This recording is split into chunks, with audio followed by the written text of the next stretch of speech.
Well, hello there, how is everyone? I hope you're well on this stupendous Saturday. That's right, it's stupendous Saturday, and we have got a little bit, just a smidgen, just a tiny little dose of meat and potatoes as we talk about two separate little things in the Idaho 4 case, and they are new things. We have new docs. How amazing is that? I'll tell you what it isn't as amazing as. Not as amazing as you, because you are absolutely amazing.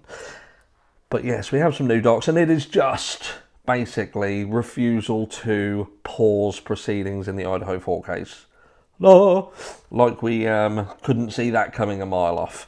But what makes me a little bit frustrated about this is because what it seems to me, and let me know down below what you think, is that this entire process has been gauged towards forcing Bryan Kohberger's hand. They've forced him into a position where him and his team have no choice but to waiver their right to a speedy trial. And to me, that is tantamount to what you would see in cases such as constructive dismissal in the UK, when someone is forced into a position of perhaps leaving their job because the conditions of that job just mean that they can't operate in it anymore and they have to walk. And that's like this court case. He has been placed in a position where they have had to request information in order for them to do their job, not once, not twice, not 3, 4, 5 or 6, but 7 times. 7 requests for discovery. Now how can you tell me, Mr. John Judge, how that is right? Now, Mr. John Judge, you need to get your house in order, because what it appears to be is that you are now operating in a manner that is not proper. You know, we spoke about people around this case and the fact that they don't act proper. Let me know down below what you think to that. But talking about people not acting proper, we also have Newsweek, a media outlet that is, well, they've got some breaking news. They've got some breaking news, guys, something that we have not heard before. But it would appear that Bryan Kohberger actually spilt his blood inside 1122 King Road. That's correct. Spilt his blood. Check it out. Blood on the knife sheath. Spilt inside the house, spilt inside Madison Mogen's room. Now,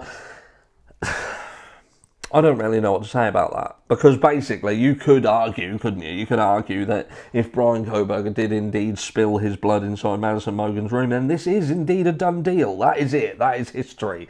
And what are many, many people who read this article going to think when they read it? They are going to think, without a doubt, that this is indeed a done deal. And it's reports like this that are the most damaging, isn't it? You can't make no bones about it. That is absolutely damaging. To say that this guy who has been arrested and charged with this crime actually spilt his blood inside the room with which one of these victims or 2 of these victims were.